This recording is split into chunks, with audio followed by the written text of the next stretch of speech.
Hello and welcome to another edition of Market Briefing. I'm Martin Bakardax, European business editor here at the IB Times UK.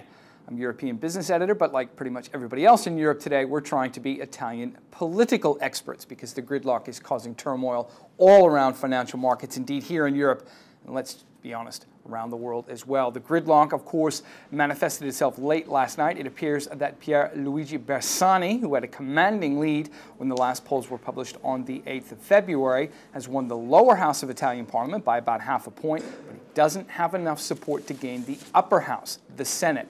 Under Italian election law, our leader needs control of both houses in order to be named prime minister. So this is creating political paralysis, which may not be solved without another election, and that may not come until June or July of this year. The machinations are fast-moving indeed, and we're going to keep pace with them as best we can. But for the moment, the market seems to be betting on another election, and that's not good news for the financial markets. Italy's FTSE MIB, their benchmark index, fell more than 5% this morning.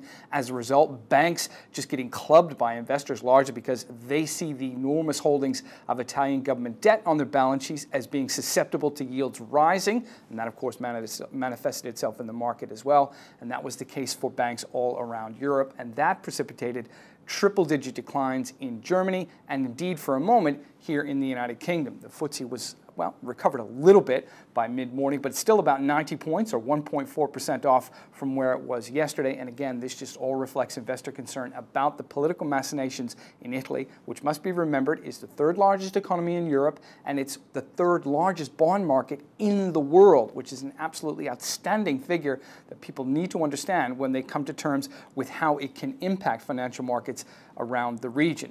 Now, Italy did manage to raise about 8.7 billion euros in a 6-month treasury bill auction this morning. However, the price was about a half a basis point higher than it was at a similar auction last month. An even sterner test for the Treasury will come tomorrow when it tries to tap an existing 5- and 10-year bond through a public auction, which will really be an excellent indicator of exactly how investors are feeling about the ability, firstly, to gain a political cohesion that will create a leadership that can actually guide the country for the next 2 to 3 years, but secondarily, exactly how they feel that coalition will be able to deliver the necessary reforms and try to steer the country out of its third recession in the last decade. So it's all indeed very, very negative at the moment, and that's being reflected in financial assets here in Europe and indeed will be in the United States as well. We'll keep an eye on all of it, of course, on the economy page here at the IB Times, so do check it out. We'll see you tomorrow.